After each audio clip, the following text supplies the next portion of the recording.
Aravalli police LCB અને અન્ય ટીમો વારંવાર ડીજી સાહેબની અને આઈજી સાહેબની સૂચના હતી પ્રોપર્ટી ઓફેન્સના ગુનાઓ રજીસ્ટર કરવા બાબતે અને પ્રોપર્ટી ઓફેન્સના ગુનાઓ ડિટેક્ટ કરવા માટે.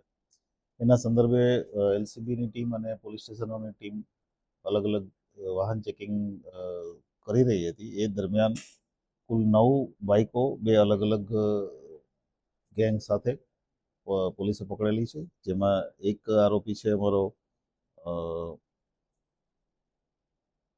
નરેશ કરીને જે આરોપી છે અને એની સાથે એક જગદીશ કરીને આરોપી છે. એમાંથી એક આરોપી પકડાયો છે, એક આરોપી અમારો પકડવાનો બાકી છે. એની પાસેથી અમે 6 બાઇકો કબજે કરી છે ટોટલ.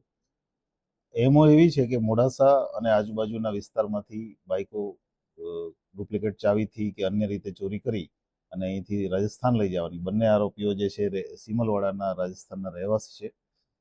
રાજસ્થાનમાં ઓછા ભાવે 3,000 4,000 જેવી નાની રકમમાં બાઇકો વેચી દેવાની અને ફરીથી જ્યારે પૈસા ખૂટી જાય એટલે બીજી બાઇક ચોરી કરવા માટે અહીંયા આવી જવાનું. આ એમઓના આધારે એણે અત્યાર સુધીમાં 6 બાઇકો કબૂલ કરી છે. 6 બાઇકો અમે કબજે કરી છે. એ ઉપરાંત એક જુવેનાઇલ આરોપી અમે ટિન્ટોઈ પોલીસ સ્ટેશન અને એલસીબી પોલીસ સ્ટેશનના સંયુક્ત પ્રયાસથી પકડ્યો છે અને એ આરોપી પાસેથી કુલ 3 બાઇકો કબજે કરી છે. એક બાઇક મોડાસા ટાઉનમાંથી ચોરી થયેલી અને અન્ય એક બાઇક અમદાવાદ સિટી અને એક હિંમતનગરથી ચોરી થયેલી છે. આવી રીતે કુલ 9 બાઇકો અત્યાર સુધીમાં કબજે થઈ છે. આમ તો અલગ અલગ છે, પણ વધારે પડતી હોન્ડાની જે બાઇક છે સ્પ્લેન્ડર, એનું પ્રમાણ વધારે છે અને એનું જે અમે પૂછપરછમાં જે કારણ મળ્યું છે એ મળ્યું છે કે એની ચાવી ઇઝીલી અવેલેબલ હતી.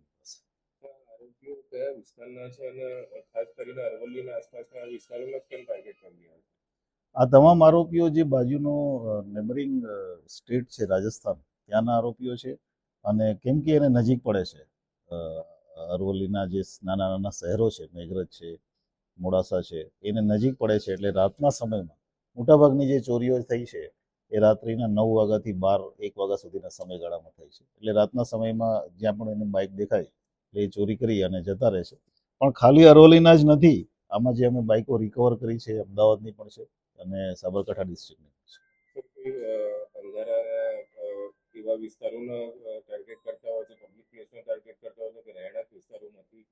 મોટાભાગની જે બાઇક ચોરી જે રિકવર થઈ છે એ રહેણાંક વિસ્તારમાંથી ચોરી કરેલી બાઇકો છે અને અંધારાના સમયમાં જેને જ્યારે લોકો ઘરમાં આરામ કરી રહ્યા હોય એ સમયની ચોરી કરી.